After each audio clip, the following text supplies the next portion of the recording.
divide them into two classes. There are the programs in which we know of malicious features, and the ones in which we don't know of malicious features. Now, some of them have malicious features and others don't.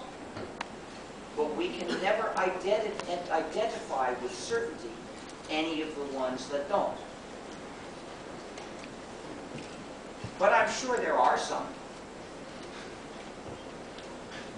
So what can we say about them without knowing the identity of any one of them? Well, we know that their developers are human. So they make mistakes. The code of those programs has errors.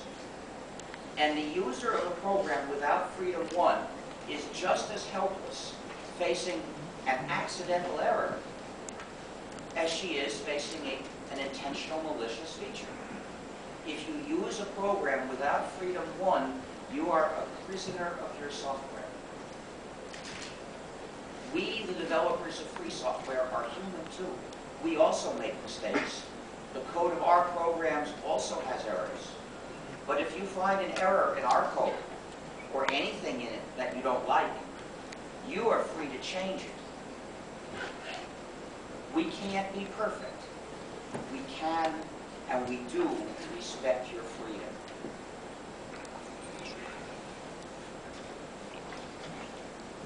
Thus, Freedom 1 is essential, but it's not enough, because that's the freedom to personally study and change the source code of the program.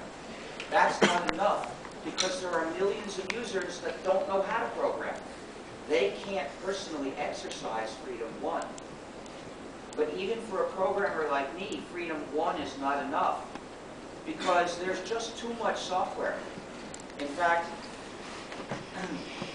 there's too much free software for any one person to master it all and personally make all the changes that he might want.